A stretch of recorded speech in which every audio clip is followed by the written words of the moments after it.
Welcome in, everybody. Happy Tuesday. The Tuesday Night on Texas Football live stream is live. And here we go as we count down the days to Texas Clemson in the 12-team playoff, the first 4 games coming up. Also, we're counting down the days to Christmas. So happy holidays to everybody who's getting ready for quite the week of football, guys. I mean, Rod Babers, CJ Vogel, Aaron Hogan, we're with you. We're ready to answer your questions, get some super chats. Got a very special guest coming up over the next hour plus.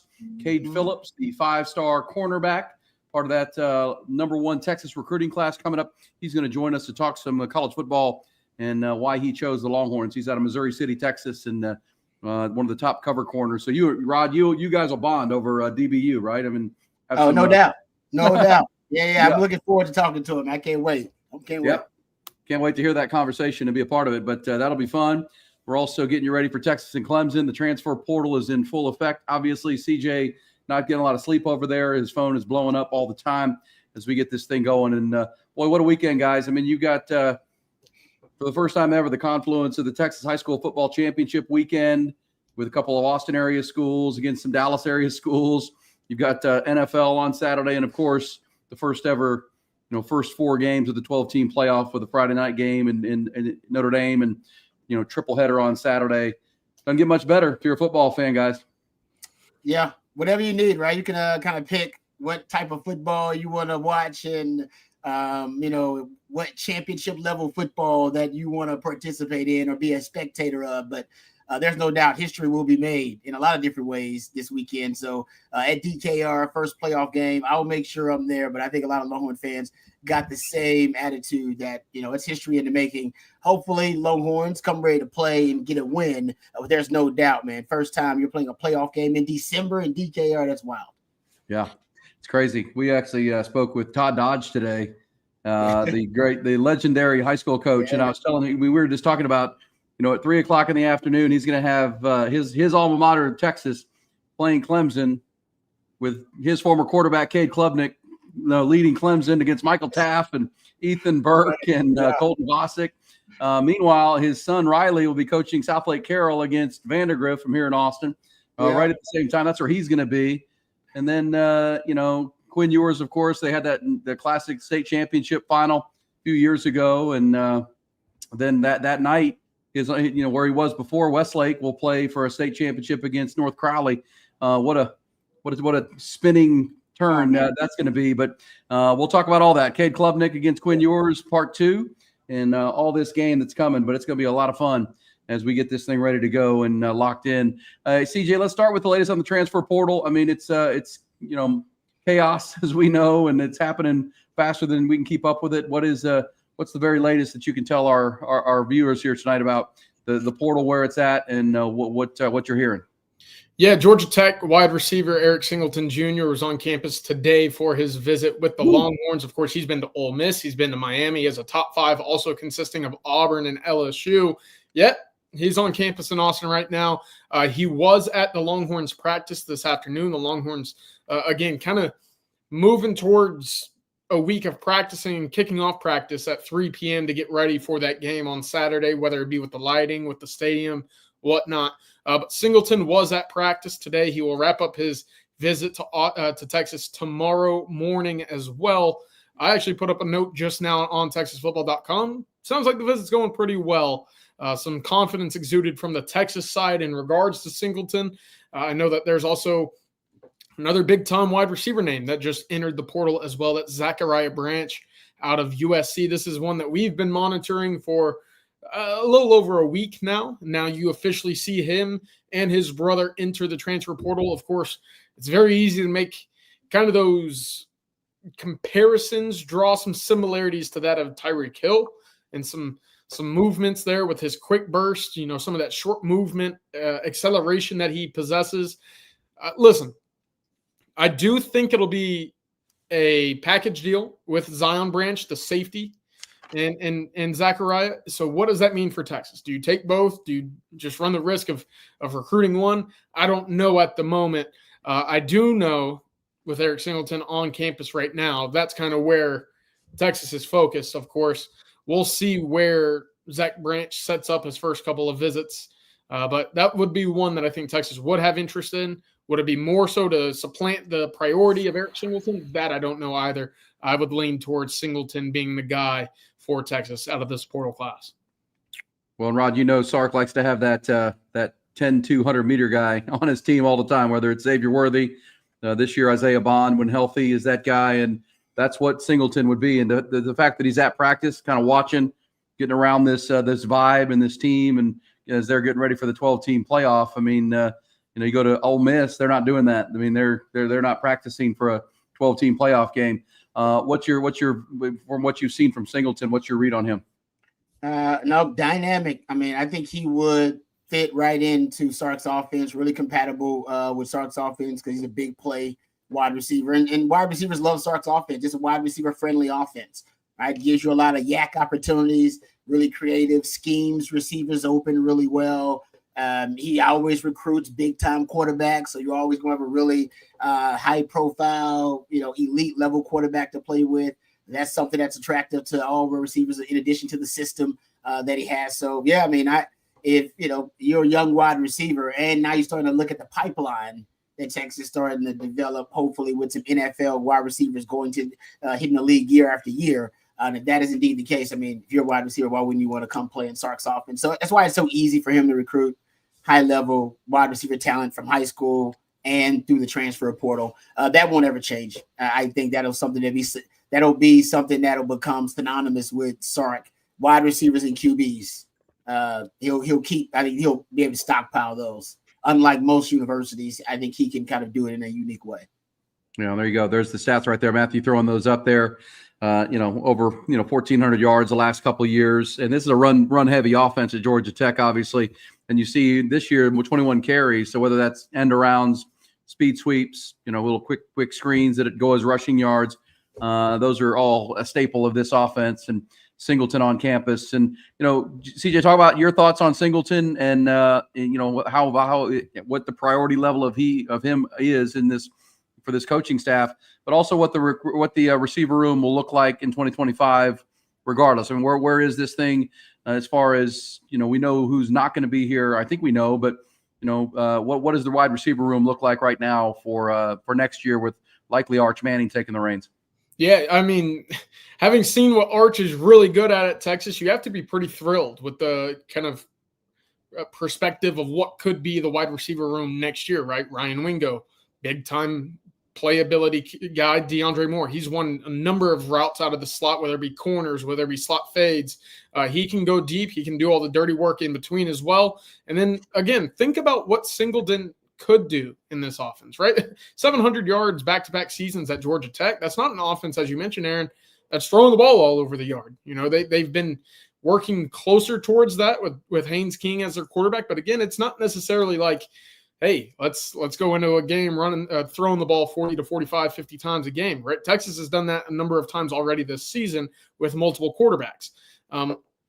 Singleton with that speed, that's something that teams will always have to take note of as well. But 21 rush attempts this year. He had 11 kickoff returns as well. This is a guy that's very versatile. You can use him in a variety of different ways, whether it be the orbit motions, the jet motions, the return motions. We've seen that time and time again with guys like Matthew Golden, Isaiah Bond, go back a year, Xavier Worthy, and kind of the mismatches that they can create in space as well. Singleton fits the mold exactly the way that you'd like to see it as well. But some of these big games that he's had, I mean, the long receptions, 33, 49, 57, 51, 50, 45. That sounds like a guy that would fit very well with the quarterback that's known for throwing the ball deep. Of course, you have the after-the-catch ability with 10-3 speed as well. But the more I start to theorize and hypothesize about what this Texas offense could look like in terms of its wide receivers for next year, I think it fits perfectly with the talents and the skill set of that of Arch Manning. Yeah. What about Matthew Golden, guys? I mean, I know he's going to put his name in and see where that NFL thing is, but boy, he's become really the go-to guy. I know he had the big drop in the Georgia game, but he made so many big catches. He was the priority. Is there a chance he's back next year at that wide receiver room if he does the Jahdae Barron, Alfred Collins kind of thing, or do you guys think he's likely to try the next level? Yeah, look, Texas is trying. Texas is going to do what they can to get Matthew Golden back on campus. And Rod, I'll pitch it to you because we've talked about it. Sometimes you just have to go. to the NFL because, it feels like sometimes your stock can't get much higher if you're not one of those truly freakish athletes. And it's not to say Matthew Golden is it, but I don't think he's going to be the fastest. I don't think he's going to jump the highest. I don't think he's going to be a guy where you see the combine numbers and say, we have to take that guy much earlier than we thought. With that said, the production's there. Yeah, I think he might go because depending on the way he ends the season, because right now he's trending up, right? Yeah. He is no doubt your number one guy. You go look at how deep this wide receiving core is, and it's a really deep group. I mean, we've had 6 different receivers lead Texas in receiving, right? At one point during the year in different games, right? That's something I predicted at the beginning of the year, but honestly, I didn't think it'd come to fruition. I mean, I don't think I would wonder how many universities around the country have had that type of receiving production overall. But Matthew Golden has been the most consistent. There's no doubt from day one to last game, SEC title game. Matthew Golden's been the most consistent of all those guys. You've seen other guys kind of peak, and then other guys kind of stall out for a little bit, hit a patch where they're not really seen, and the ball doesn't find them, as Sark says, within the offense. That's not been the case for Matthew Golden. So I do think the guy can play on Sundays. Yeah. The wide receiver position is the deepest position in football. So, I mean, he's not going to get drafted that high. It's just reality of it. It's just a deep position. And unless you're a freak, and like I said, I agree with CJ. I don't think he's a freak. I think he's a damn good football player. He's not going to get drafted that high. So I don't know. He might consider coming back, but I don't know if he'll have this kind of productivity coming back. So he might end the season as a 1,000-yard receiver. He could. Mm-hmm. Yeah. If Texas plays more games. For sure. Or 4, as they would hope to do. Yeah. If they would hope to do. What about Isaiah Bond, CJ? Not in the transfer portal, obviously, but not practicing today, right? Is that the word and we feel like Kelvin Banks, got hurt in the A&M game. So he's had a full, whatever that is, close to a month to continue to heal, or almost more than 3 weeks. Quinn Ewers hurt his ankle against Florida. So there's a month there. The Isaiah Bond thing, he got rolled up on late in the Georgia game. As Trey Wisner came off the left side and rolled up on his ankle. We saw it on the On Texas watch along in real time. So that's only a pretty fresh 2-week injury. What do you hear on Isaiah Bond for the availability for Clemson on Saturday? Yeah, still taking it pretty slowly. Texas being cautious, of course, as Rod was saying, he'd like to play 3 or 4 more games, right? That's the goal here for Texas. And look, he hasn't been a big part of the offense. Not saying Texas doesn't need him, but you'd like to have him back 100% if that's the case. And right now, Texas did not have him on the practice field Monday afternoon. Today, very much the same, where he dressed out, Rod, and maybe you could speak on this a little bit as well. When you go out and you have the shoulder pads on and the pants on, but you're not in cleats and you're out there just kind of monitoring on the sideline, is that just so that you're mentally checked in? Or because that's the case right now with Isaiah Bond, not participating, but suiting up with pads and pants. Yeah, I'm gonna lie, that is strange. So was he working out? Because usually we had Doc Craven back in the day, and yeah, when you were injured, some guys would put padding on, but you would just go to the side without cleats on and do your own individual workouts, like rehab workouts. So was he doing rehab stuff with somebody on the side? Because that's the only reason. That's the only thing I could say that may explain why he was dressed but did no cleats on participating in practice. Well, we'll have to check on that. Of course, media was available at practice yesterday for about 10, 12, 15 minutes, right in that range. And in that time, Rod, he was holding the playbook or, the play sheet, perhaps, for the routes on air, some of the next periods of practice. He was not active. He was not moving as well. Maybe they want him engaged. Maybe they thought it's a way to keep him engaged, just to have the pads on.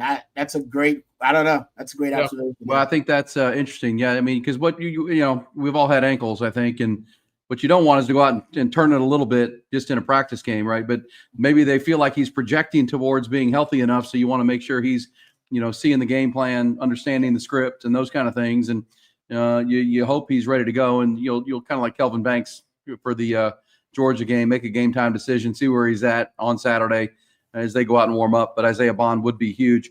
If not Isaiah Bond, CJ, in this game, give me your thoughts on Ryan Wingo, because it felt like, I don't know, Ryan Wingo is a guy that with Golden and DeAndre Moore really becoming the go-tos, it feels like with 4 games potentially left to play, everybody talks about the Arch Manning package and making him more relevant in this offense, especially in the red zone.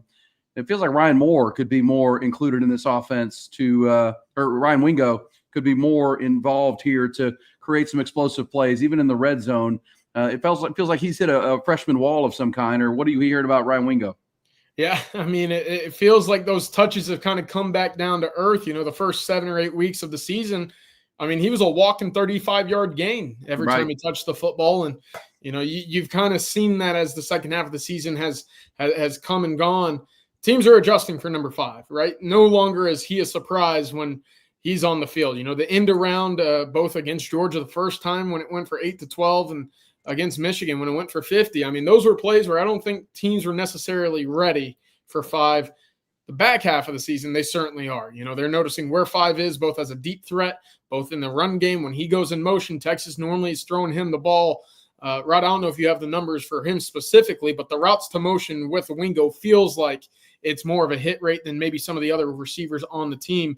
But with that said, he's going to have to step up. There's no doubt about it. The absence of Bond leaves that speed, that deep threat ability. And now Texas won't be lacking necessarily because we've talked about Moore. We've talked about some of that body control of Matthew Golden as well. Ryan Wingo possesses much of the same. But you're going to have to see him run more of the route tree, stick on the field for longer and longer snaps and more meaningful moments. What does that mean? Well, it means that he better be ready because these are going to be meaningful snaps moving forward. And I wouldn't be surprised if Texas didn't throw out Silas Bolden a little bit more. 4 snaps against Georgia, 2 receptions, 51 total yards game when you add a 15-yard penalty thrown in after the play as well. He's got something none of these other receivers have, and that's that quick wiggle and burst ability. I'd like to see some Bolden. Yeah, no, I like that. I think he trusts Ryan Wingo just as a freak to be able to beat man-to-man coverage consistently. And I don't know if he has a lot of guys that can just straight up beat man-to-man. Even against Georgia, I think he trusted Wingo to do it. Wingo is still – this is how productive he was. He still got more receiving yards than DeAndre Moore. Even though he's gone absent. You're going to look at the receiver. I think he's got – DeAndre Moore's 387. Ryan Wingo's got 394. That's how productive he was for just those flashes, those bursts. Yeah. In terms of physical talent, he's the most physically gifted wide receiver in that room. Yeah. In my opinion, I think even more so than Bonds, I think he's got more elite traits than Bond. Bond's got the elite speed, but he's got some elite, the body control, the catch radius, his high point ability. I mean, that dude's a freak. Yeah, look at that. There you go. There you go. Golden Helm and Bond over 500, and then there's Wingo and Moore. And well said. Well, and that's to me, that's guys, and we'll get into this a little bit more, but I think that's what Sark talked about. Refreshing and getting the guys off their feet for the first 3 days of this bye week, trying to get as healthy as possible. And here's our numbers on see how they've dissipated for Ryan Wingo for sure. But Sark talked about getting fresh, getting back, getting mentally right, but at the same time, the coaches then had that time. I know they were spinning with the portal and everything else, but assess where we are, and obviously the number of touchdowns here in the month of November into December has not been where you want it. The red zone issues have cropped back up, and you got to think, Rod, they're talking about that, and maybe it's about personnel. Maybe there's get Arch Manning more going inside the 10-yard line. Use Ryan Wingo more often. Maybe some Jarrett Gibson. Whatever we have to do, because they have to score touchdowns if they're going to reach their ultimate goal. Yeah, they got to figure out that third quarter, and I think for Sark, I think some of it. No, I think most of it is on Sark. I think Sark, as right now with the script, of course, he's magnificent as he's always been. I think lately he's losing the battle of adjustments, and I think Texas struggling in that third quarter. It's not all him, but I do think Sark's got to figure it out, right? It's not his fault, but it's his responsibility. You're the worst third quarter team arguably in the country right now. I mean, you're in that conversation. That's how you ended the season.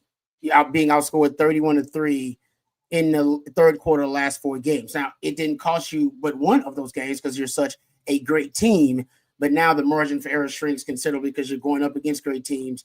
And I think that's something that would be the number one thing that in this time off, I'm looking at, what is happening in our third quarter, and why we had 4 straight really bad, disastrous third quarters in a row. There's a reason for that. 1 or 2, I get that nobody's perfect, but 4 straight, that's concerning. And then the red zone issues. The red zone it's only been the last 2 games. The third quarter has been the last 4 games. So honestly, I think the red zone issues may have more to do with Quinn and Quinn. For some reason, early in the season, Texas had figured out the red zone. They were doing a lot of it with straight drop back with Quinn and getting him straight to his reads, right? A lot of, kind of one read situations for Quinn. Like, guy is in man coverage, being able to engineer a man-to-man matchup and then have your guy go win, and then Quinn deliver the ball on the money. And he was great at that. And for some reason now, Quinn is struggling with that in the red zone just the last couple of games too. So I think maybe those issues are related, because in the A&M game, it was the third quarter in the red zone.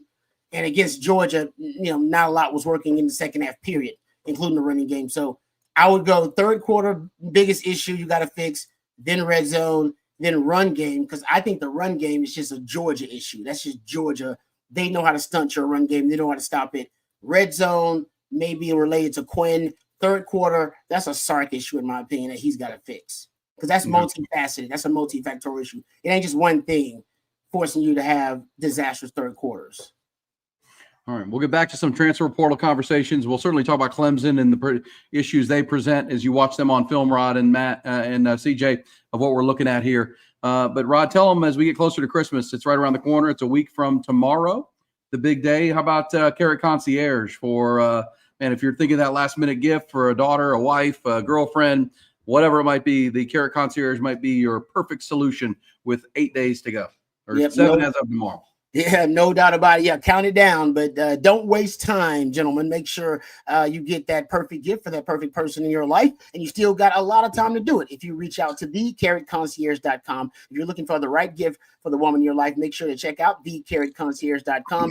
Jody Reynolds is a personal jeweler. She is the Carrot Concierge with an office right there in Westlake. Jody focuses on helping men purchase the special gift for the woman in their lives.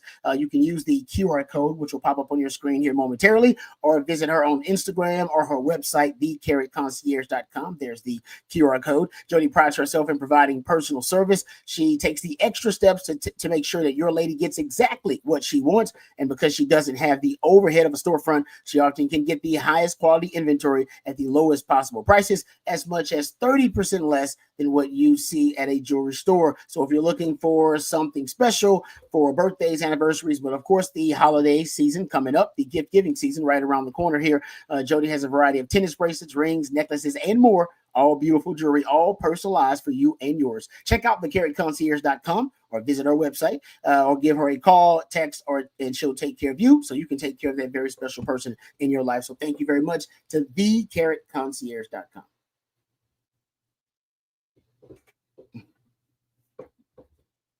Oh, you're muted, brother. Go. Sorry.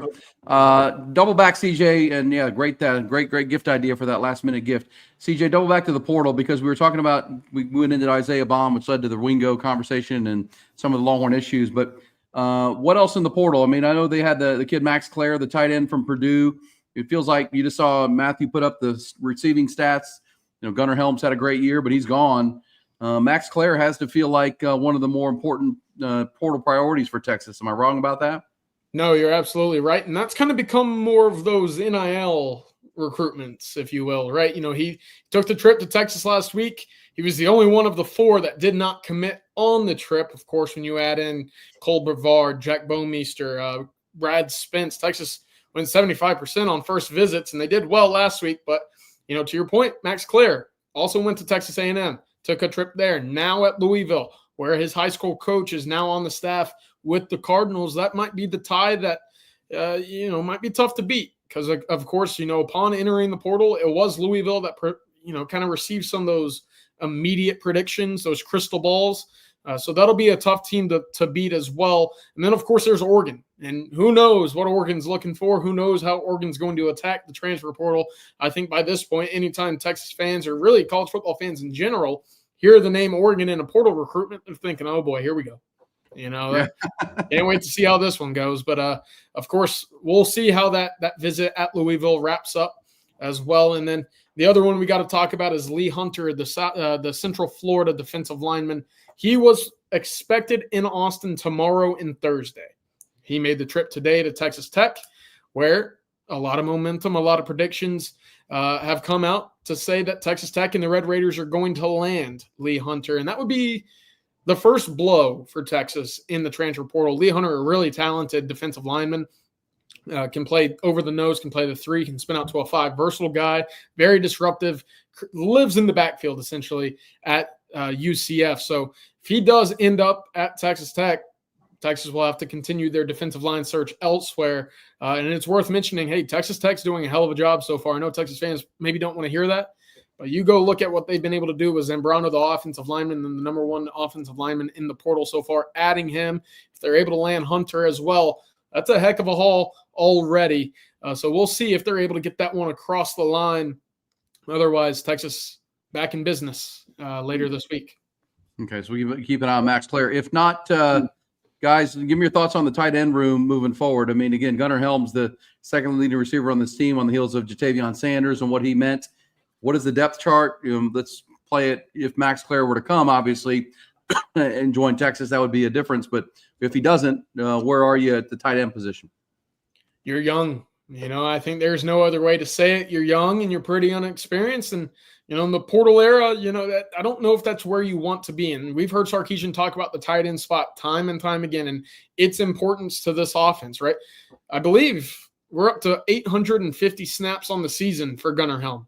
That's quite a bit. That's north of 90% of the total snaps Texas has faced or has had offensively the entire year. And that's even with some of those blowouts and games that are totally in hand. You don't need your starters out there. So that speaks to how much they trust him and how much that tight end, that number 1 tight end, is used. With that said, there's a lot of able bodies that haven't necessarily lined up against a Colin Simmons opposite of him or a Trey Moore, someone of that caliber in the SEC, someone that can bridge the pass game with the run game for the Longhorns. So I do think Texas will take a portal tight end. The question is, if it's not Max Clare, is it in the spring? Do they go after someone immediately to get them here for the spring? Because, look, I think Jordan Washington's going to be a heck of a football player. But we saw it wasn't necessarily time for Jatavion Sanders right away. I think Nick Townsend's going to be a really talented tight end as well. But how often do you see true freshmen in that inline trench play? It's not common. Beyond that, we've seen Amari Niblack at times this year. His role, pretty sporadic, I would say, throughout the year. Got to clean up the penalties. There's multiple penalties throughout in limited snaps. And, of course, Spencer Shannon, who's also on the roster, he's more of that inline big body that can go move people on the defensive line. Question is, how is he going to do that if he, necessarily hasn't done that previously? That's the big question mark there. Yep. I will say that Sarkis said tight end is the second most important position in his offense behind quarterback.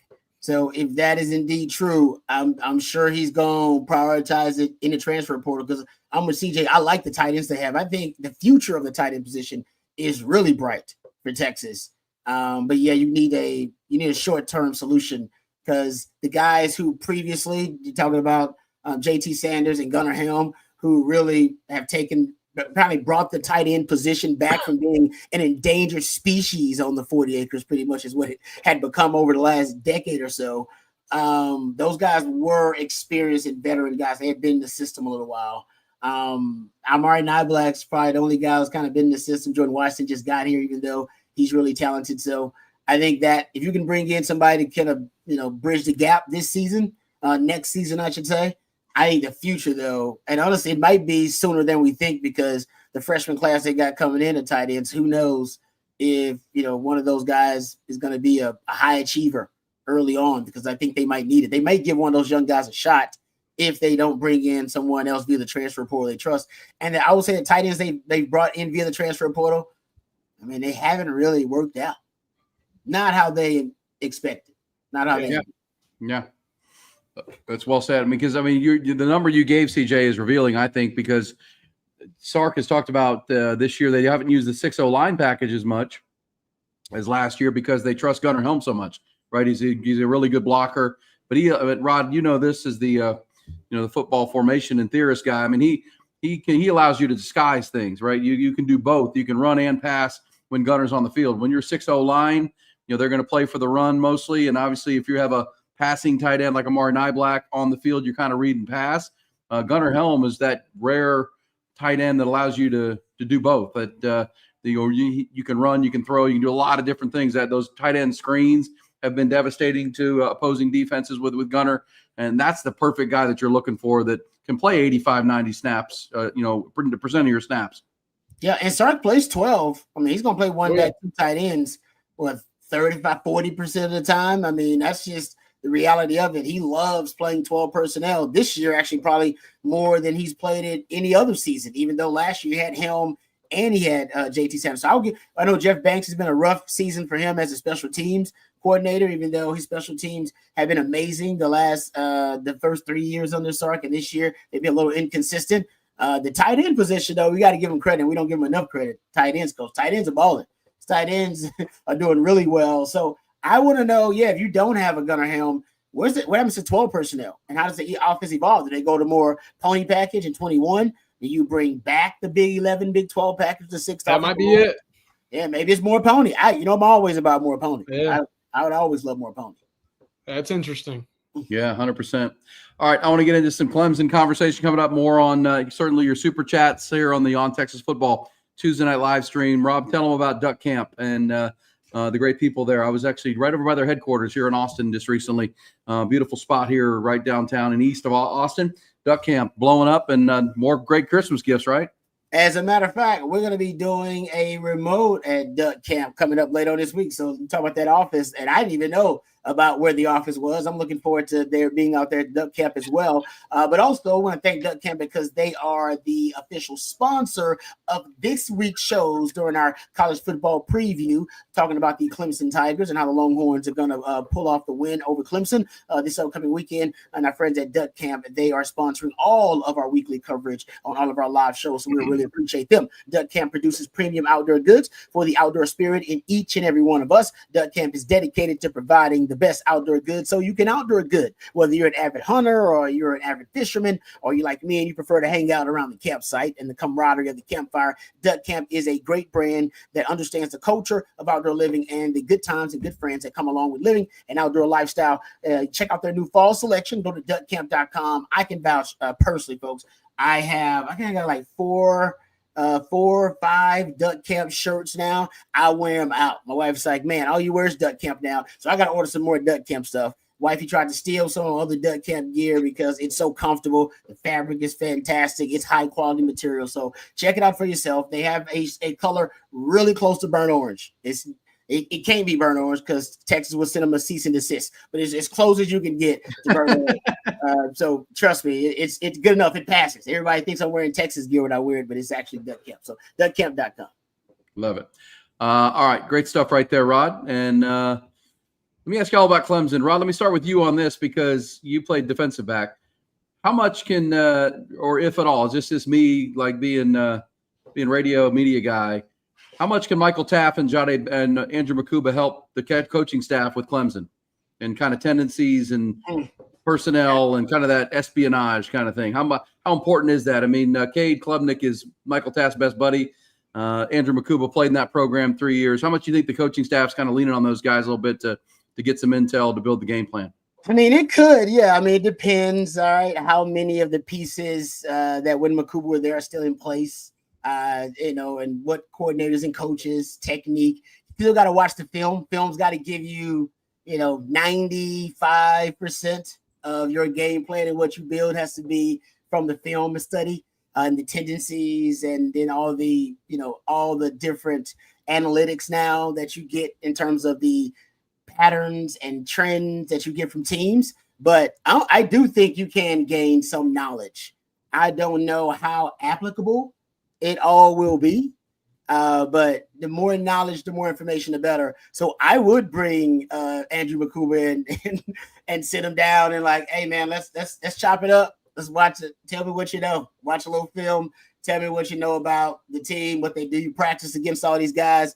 give me a little. Are our scouting reports accurate? You see them all. Like, hey, what can you add to it?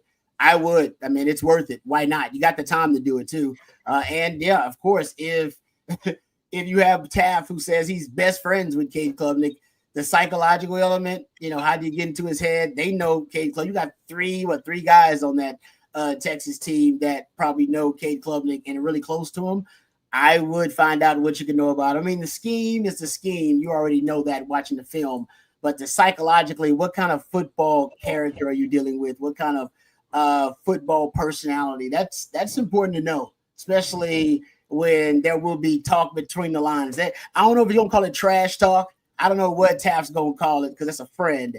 But there will be competitive verbal sparring, whatever you want to call it. You don't trash talk your boy because that's your boy. But when you get into y'all got into competitive matchups with friends before and family before, potentially maybe at family events, and it can get pretty heated.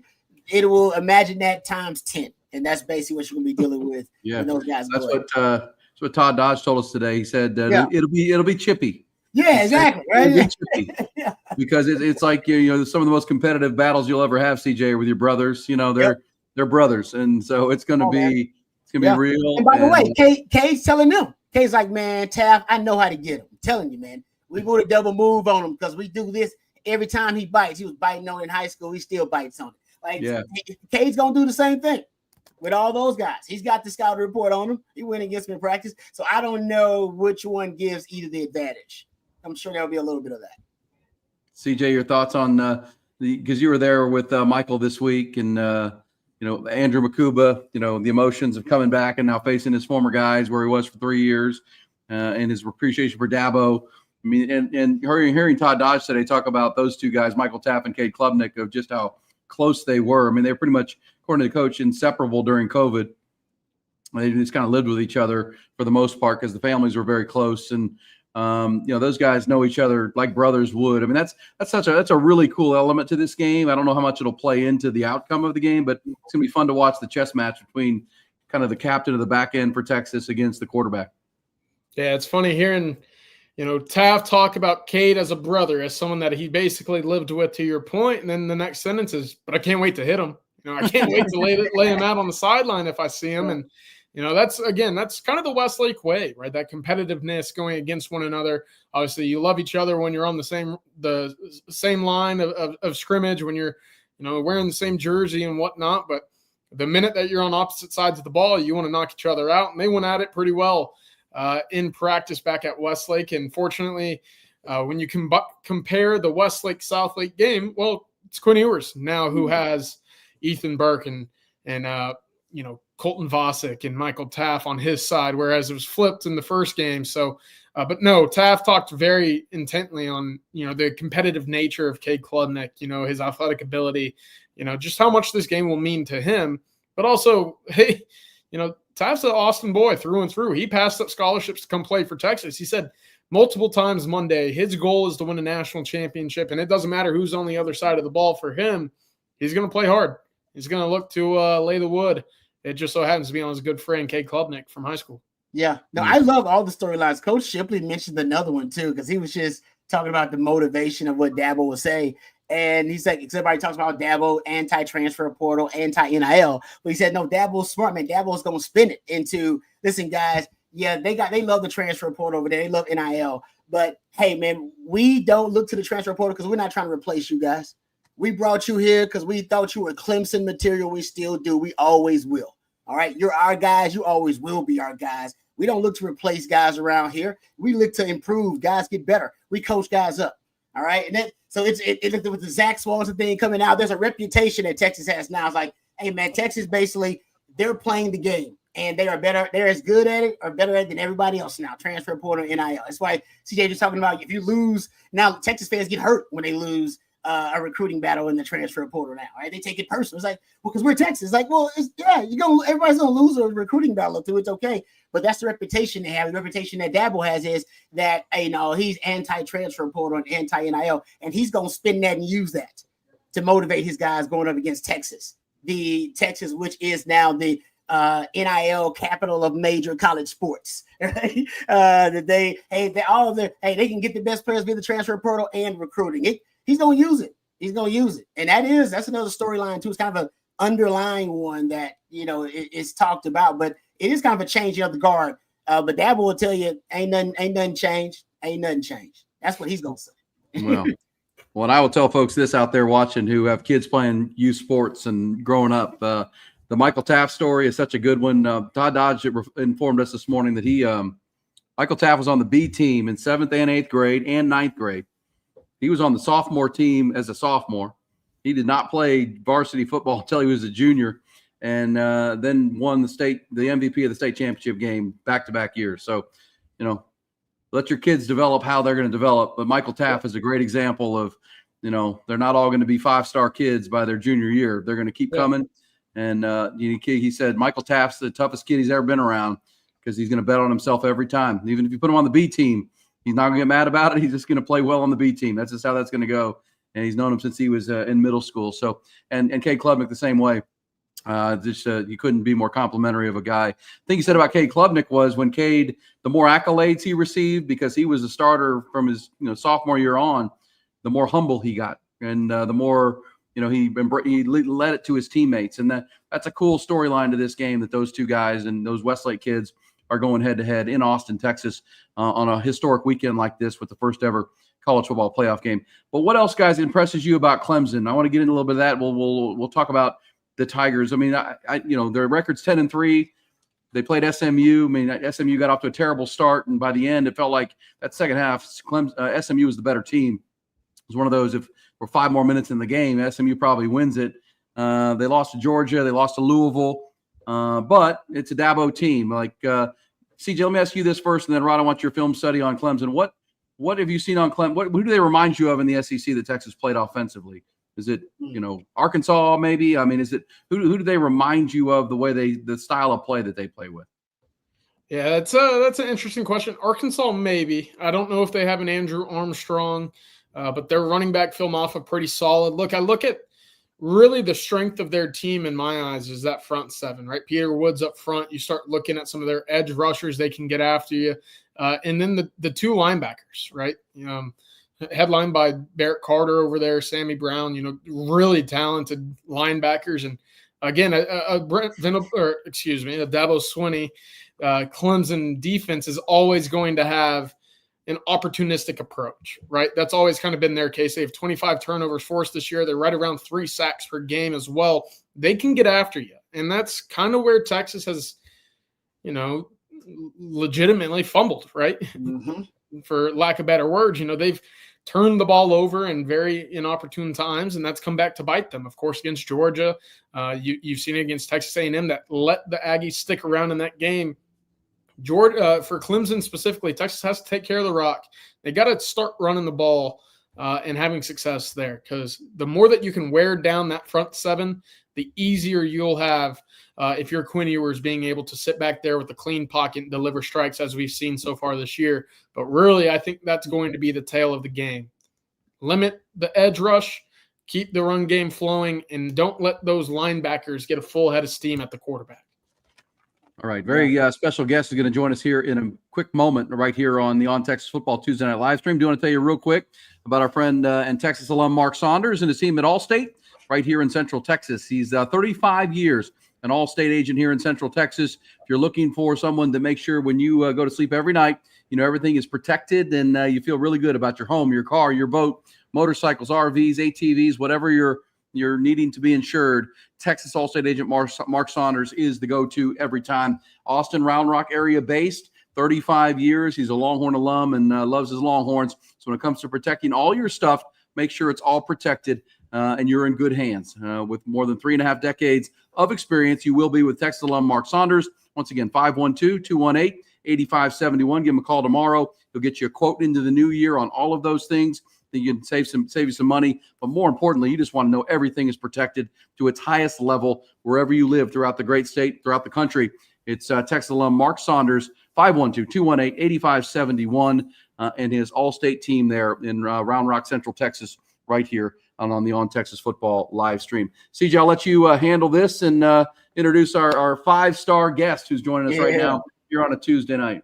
Yeah, absolutely. We're very lucky to steal some time from a new Texas signee, 5-star cornerback, Kade Phillips. Thank you very much, Kade, for joining us. Yeah. Welcome to the On Texas Football live stream. I appreciate you joining us. I got to start it out with this because we're talking about Texas, Clemson. We're talking about the college football playoff. What are your thoughts on what's the Longhorns are about to embark on over the next month or so?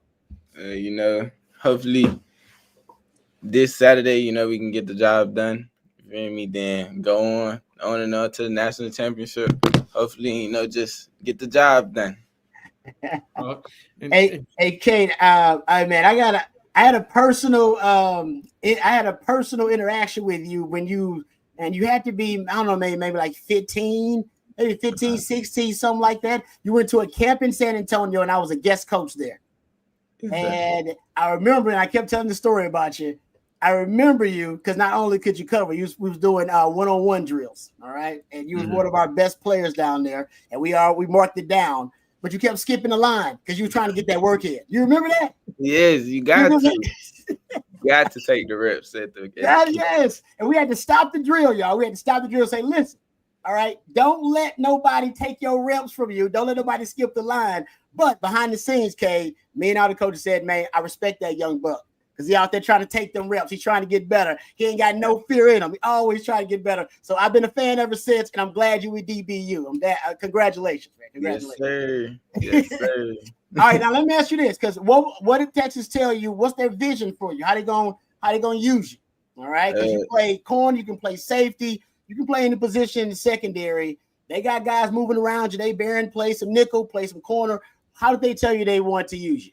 No, really, at first when I get there, I'm going to be mainly playing corner. And then, depending on the matchups or depending on, what's going on that week, they might move me. But mainly, as of right now, when I get on campus, it's going to be at corner. Yeah.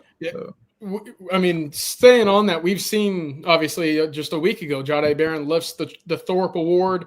Texas, Rod, you're a part of it. We talked about DBU trying to stay in Austin, Texas. Can you speak on what you've seen from Texas in its back seven this year, but also that developmental path at Texas as well? What I've seen, get the ball back. That's the most important thing, get the ball back. And, of course, them developing a Jim Thorpe winner. So that's a really big thing I've seen. And it's just a lot of great things to come and are there right now. So, yeah. Kade, I also wanted to go back just a little bit in your recruitment because it was a fun one, right? Texas was up there early. You made the trip back over to LSU, and then late Texas came back and kind of found you again. Take us through that without going too in depth on, what it was, but what at the end of the day was it about Texas that led you to sign with the Longhorns? Really just the continued love they showed throughout the whole thing, even when I was with LSU. Them just consistently calling, texting, and checking up on me. That's really what, you feel me, helped me get back to Texas. Yeah. And just, yeah. Hey, Kade, there's actually a question. I'm curious about it, too. Are you enrolling early? Yes, sir. I'm going to be down there in January. Nice. I like that. What do you think about Coach Terry Joseph? What's your thought about Coach Joseph and Coach Giddy? I'm sure you got a chance to meet both of them, but you've been working with the corners. What are your thoughts about Coach Joseph? Coach Joseph, I feel like he's a great coach. He know what he's talking about, and, he just going to put me in the best position for me to make plays and help me get developed on and off the field. So I just feel like he's a great all-around coach. So. And then also same thing with Coach Gideon. I talked to him at the beginning of my recruitment. So same thing. He going to help me get to where I want to be and just always push me to work harder. Hey, KP, let me ask you real quick. I want to ask him about the guys you study. Like if you're, Rod right there is a studier, right? He is watching film. Who are the guys at the college level, maybe at Texas or even into the NFL that you really, pattern your game after, watch, and really, just try to replicate how they perform? With me, I like to be aggressive, get hands-on early at the line. So I would like to watch aggressive corners. Jalen Ramsey is a good one. Just, someone that's aggressive at the line, press corner for real. And, yeah.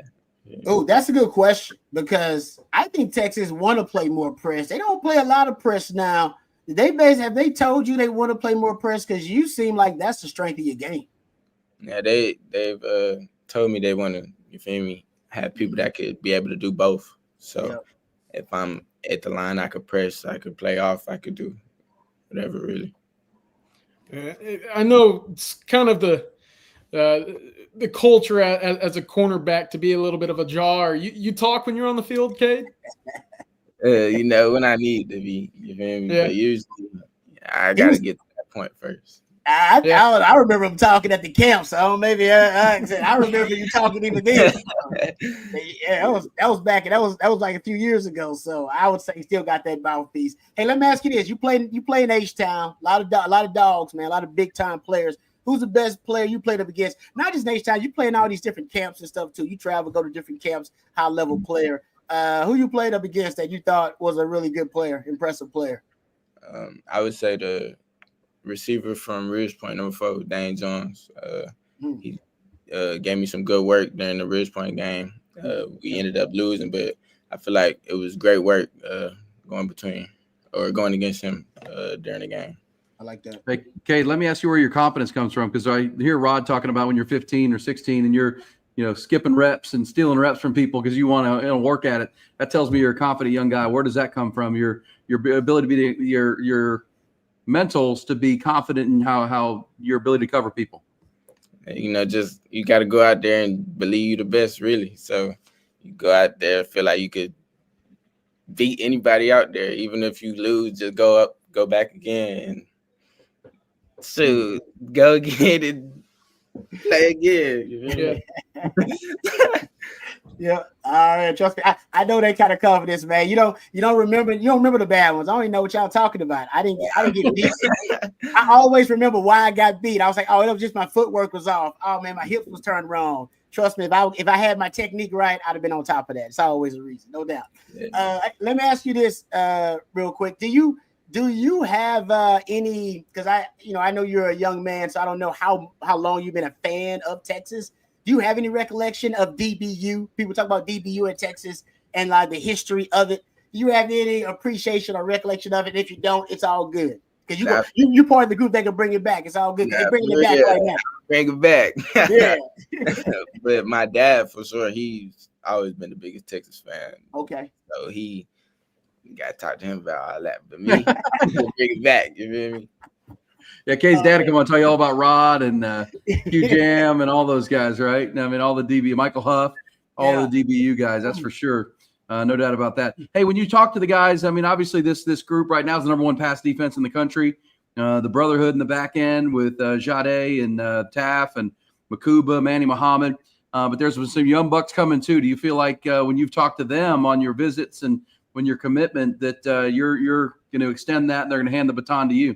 Yes, sir. Just sitting there on some of their meetings, just a bunch of communication, everybody just putting in input, trying to get better, people just helping each other, really. So, like, I feel like what they've built over there is a good thing for me to come in, just learn, and hopefully be able to get on the field, pass the baton to me.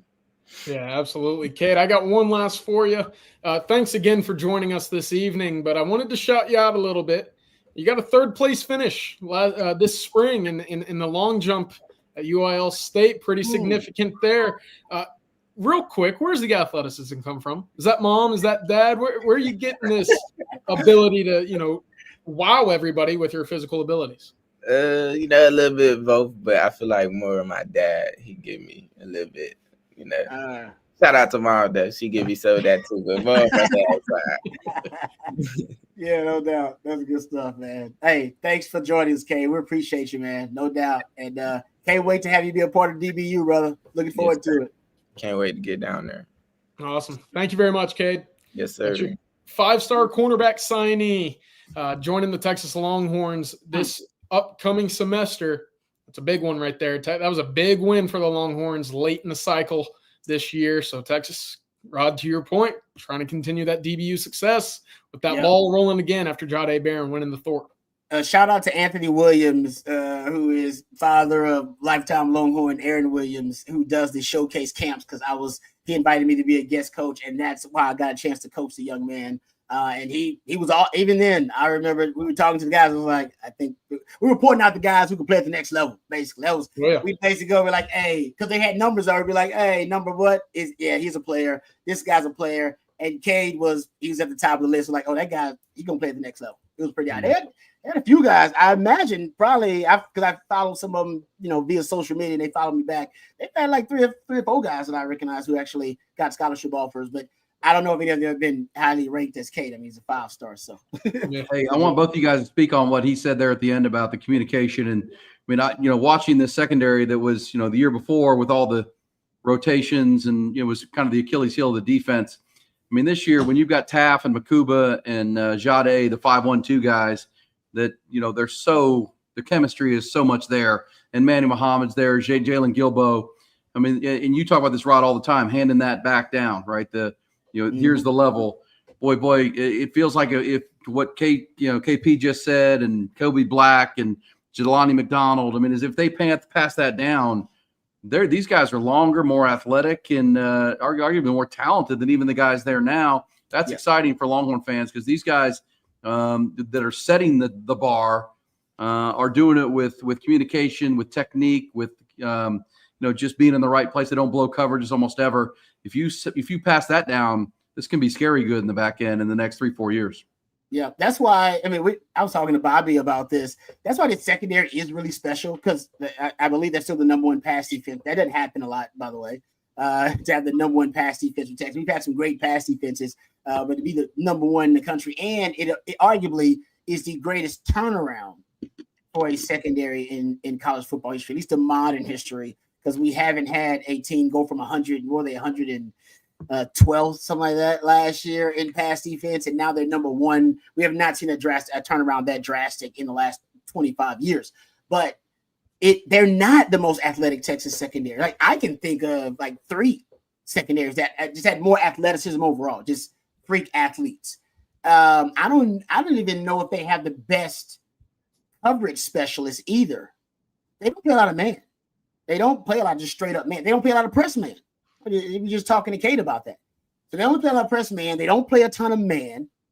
They're like bottom 20 rate in the country in playing man coverage. They when they play match zone, which is back to what they do a lot of, 4 quarters match zone and 3 match zone, and matches means you play man on the guy in your zone. They do it as seamlessly as any team in the country. That nobody plays match better than Texas right now. The irony of that is that was one of their big issues last year. Is they couldn't do it well. You remember me ranting about like they can't play match. They stopped trying to play match coverage because they can't match up. They don't match up well, and that's why split anytime that teams would do a lot of like scissors routes, or they would do switch releases or switch routes, they would get Texas in trouble because they wouldn't be on the same page when it comes to match coverage. Everybody has to be on the same page. So what their standout trait may be as a secondary, because I don't think it's speed either. There are faster secondaries at Texas than this secondary in terms of overall speed. It is football IQ and acumen. Like they are just they don't bust coverages. You just don't see them bust coverages ever.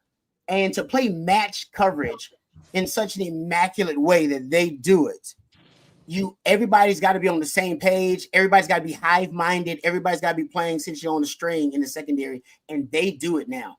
It's amazing to watch the film because you don't watch teams play as much zone as Texas does and still give up as few plays in passing game as they do. I don't know if I've seen a secondary with the football IQ that this group has collectively. Right? That's what makes them stand out. On top of that, the scheme's been solid too, Rod. That little NASCAR package when you got Jade moving inside, you got Holmes out wide. It is. To have that many bodies that can go out there and play the part as well. Look, I think that's just as big of a development as anything else. You know, you have the depth that can go 4 or 5 deep now, even with some injuries in the back end, and there's no drop off. So certainly encouraging, and to know that the defensive coordinators now with Pete Kwiatkowski, with Johnny Nance, and the way that they collaborate to bring in these unique, stylistic changes for that back end, it's going to go a long way, regardless of who's playing back there. Yeah. Well, I didn't mention, we're talking about the future at the position. I mean, Jonah Williams, I know Dave Campbell's Texas Football's got their recruiting edition coming out, and Jonah Williams on the cover, the Longhorn commit out of Galveston Ball, and what a freak he is in the back end. And that's the exciting part. This team's going to be fun to watch the next 3-4 games. Continue to do, as Rod said, immaculate matchup skills. But boy, the talent that is coming all over that back end is going to be a lot of fun to watch. Hey, let's get some super chats before we do it. Rod, tell them about Hargrove Roofing, the great folks there, and our final partner tonight. I mean, we appreciate everybody that tunes in every Tuesday and all the shows here on Texas Football as we get you ready for the first ever 12-team playoff. But, man, on a Tuesday night, thank you to Carrot and Carrot Concierge and Mark Saunders and Allstate, also Duck Camp and our friends at Hargrove Roofing. Yes, sir. Hargrove Roofing, with offices all over Louisiana, Arkansas, and of course the great state of Texas. Hargrove Roofing will take care of all of your roofing needs. Plus, they're Longhorn friendly. That's right. With partners like Lifetime Longhorn, Stevie Lee, Lifetime Longhorn, Bert Arbin as well. They're the most pro burnt orange roofing company out there. You can call them today and get a free roof inspection at 512-645-3202. Or you can reach out to them or look up them on their website at hargroveroofing.com. Know who's on your roof with Hargrove Roofing. They have fantastic, superior, reliable service, and you can actually get a hold of them, like I said, many different ways, but right there is the best way, 512-645-3202. Thank you to Hargrove Roofing for being a sponsor of our Tuesday live stream. All right, let's go through some of these super chats, and we appreciate those very, very much. And Matthew says there's a handful. So, okay, CJ Vogel, are we losing Lee Hunter to Tech? What the blank, really? Yeah, so that's kind of where things are trending right now. Of course, Lee Hunter was at Texas Tech this afternoon. A lot of reports indicating that a commitment could be coming soon. Texas would like, obviously, for a commitment to stall just a bit. He was expected on campus later this week. Writing might be on the wall with that one. However, if so, Texas will have to look elsewhere for a defensive lineman. Texas Tech, they're coming to play this year in the portal, that's for sure. Is that some of that landman money, CJ? Is that what that is? Nice reference. I like that. Yeah. Hey, let's get to another super chat that says Singleton or Branch. Why not both? I mean, in a perfect world, I think you would prefer that. But with that said, I mean, you have to imagine that both are going to be commanding quite a bit of that NIL pie. And if that's the case, Texas, look, they need to go land defensive linemen. You can't be losing defensive linemen at Texas Tech and spending that more on a wide receiver. We know how important the trenches are in my eyes. I think that you have a spot for one, even with Matthew Golden potentially departing for the NFL as well. You got Wingo, you got Moore, you got three really talented freshmen coming in, as well as Butler and Parker Livingstone, who's been turning heads behind the scenes. So you got a spot for one. I think you get one of the two. And I've heard that Singleton visit's gone very well today. Agreed. Yeah, and again, if you're just tuning in here late, Eric Singleton from Georgia Tech was at practice today, watching the practice, took in the visit. He'll wrap that up tomorrow, and as CJ said earlier, has gone very, very well. He's the Georgia Tech kid. Is it true that Eric Singleton visited Texas Tech? No. So he's visited Ole Miss and Miami so far. His third visit, obviously going on right now down in Austin. It was Lee Hunter, the defensive lineman from UCF, who took the trip to Texas Tech. Yeah. All right. One more, maybe a couple more. When scouting an opponent that was not expected to be on the schedule without bowl time, who do coaches rely on more, coaching buddies or analysts? Rod, you can lean into this. I mean, you got to watch the film. I mean, that's the first and foremost. And, Sark knows Dabo. Sark knows Garrett Riley, obviously, from past occasions. But how do you build a game plan against a team that you just found out you were playing 2 weeks ago? I think you got a little bit of time, so you go both, right? I think you actually can reach out to coaching circle or connections that already have played Clemson and maybe already have a database on them that they're willing to share. It doesn't conflict obviously with their competitive schedule. So coaches can do that. Coaching buddies can do that. I'm sure. Listen, I'll tell you right now, if I'm Dabo, what I'm doing. If I'm Dabo, I'm going to reach back out to Brent Venables. Because I think if Clemson is going to beat Texas, they're going to do it just like Oklahoma did it 2 years ago. Quarterback that can run. Most rush attempts in his career, probably, in my opinion, for Cade. I don't know what his career high in rush attempts is, but that Dylan Gabriel had his career high in rush attempts against Texas. I'd up the rush attempts. Texas don't be ready for it, but still running quarterbacks, as we saw last week, they just present all types of problems for every defense. It don't matter. Every defense has problems with quarterbacks that can move around. It's just their problem. All right, especially when you spread them out. And I would, if I'm Clemson, I think that game plan is one I would try to take. You run a veer and shoot offense, same offense that they kind of ran. Now you're not going up against the same type of defense, but I think ultimately there are some concepts you can take from that. So I'd probably reach out, and he's got a database on Texas already. He already did some research for you. That's in terms of coaching buddies, like those kind of connections. I always say when the Stoops plays Texas, he's reaching out to the Stoops family and reaching out to Lincoln Riley and the crew. Why wouldn't they? Right? Probably got a text chain anyway. So I think you utilize all connections if it's not a conflict of interest for them. And usually coaching circles, they're always willing to do a favor for a buddy in the coaching ranks, because you never know when you're gonna need that buddy to do a favor for you. So if I can help out another coach, always will, because I might need a job, and then those favors get paid back. So coaching buddies, yes. And you got analysts. You got a staff full of a support staff and analysts, guys who are already looking at Clemson. So those guys do pre-prep basically. Nobody can look ahead technically, but when you got a huge support staff, there are certain guys with special assignments who you can say, hey, I need you looking ahead. I need you looking at these teams. All right. And you ain't got to have Connor Stallions doing it, but you can have guys who are actually looking ahead and giving you a little bit of an advantage there. So I think you're doing both if you're smart. Yeah. And Sark is smart. And Dabo and CJ Dabo just had to do it for SMU, right? When they played SMU in the ACC championship game, they had a week. I'm assuming they didn't do a lot of advanced scouting on SMU. That wasn't supposed to be a team you were going to face, not on your regular season schedule. And all of a sudden, here they are in the ACC title game. Yep. And they had to do it quick. So whatever their game plan was going in there, you might be able to lean on that a little bit and try to get some things. Really, the key to Clemson beating SMU was that quick start they got off to and built a lead that SMU was never able to come back from. Well, guys, they're a great first quarter team. I'll give you the first quarter stats. They actually, if you go look at Clemson, they're second in college football in first quarter scoring. All right, and they're tied. If you look at, they're tied for 10th in first quarter scoring in the last 3 games. Where they suck is fourth quarter, like their fourth quarter scoring, their fourth quarter defense. Like I don't know what's going on with Clemson, their fourth quarter defense. They're one of the worst fourth quarter defenses in the country. So one of the best first quarter offenses, but one of the worst fourth quarter defenses. I don't know what that is, but they get off to a good start all the time. Where they struggle is the fourth quarter. Texas struggles in the third quarter. It may be a battle of who can get out their own way in the second half of this game, pretty much. Yeah. Well, I mean, look at that. I mean, 21-7 and 17-3, they got outscored by SMU. Yeah. They would have beat South Carolina in their rivalry game, but they were they gave up, got outscored in the fourth quarter again there. So, if you're at the game and it's too close, the fourth quarter's coming and the Longhorns may have an opportunity. But CJ, that tells you that Dabo has his team ready to play, right? They're going to attack your weaknesses. Kind of what Roger said about Brett Venables' team 2 years ago when they upset Texas with Dylan Gabriel at quarterback. Quick start, jump out early, and then, win it late. That was essentially the rival. I think Dabo comes in here knowing he's on the road. He's kind of undermanned. He's not as talented as Texas, big picture, but you got to get a quick start and see if you can hold on to it to the end. Yeah, you know what it might be? It might just be the Riley family connection. Lincoln Riley had the same issue at Oklahoma. He's had it obviously at USC.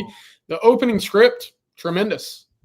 And then you start actually having to adapt and change what's working, adjust what's not working, and things kind of fall apart. So Clemson to see, that things aren't necessarily, smooth sailing in the fourth quarter for Garrett Riley now, who's the offensive coordinator now.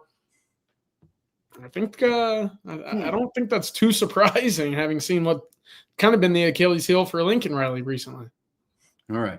All right, guys. Great stuff tonight. Any more super chats, Matthew? If not, we'll wrap things and appreciate everybody. CJ, what are you watching for tomorrow? What are your big storylines as you look into a Wednesday as we count it down? Obviously getting ready for the game, but what are the big portal stories you're following?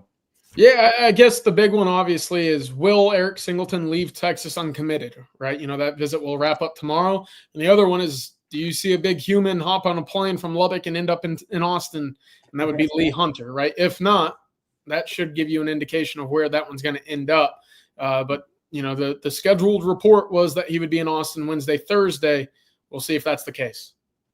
All right, and that'll be covered tomorrow on Coffee and Football starting at 8 o'clock. And Rod's got the full day as well, and the afternoon show and everything here on Texas Football. And we appreciate everybody tonight. Great super chats, good stuff. Thank you to Kade Phillips. That was fun. That's a future DBU Longhorn, Rod. That was cool Yes, for you, sir. I know for sure.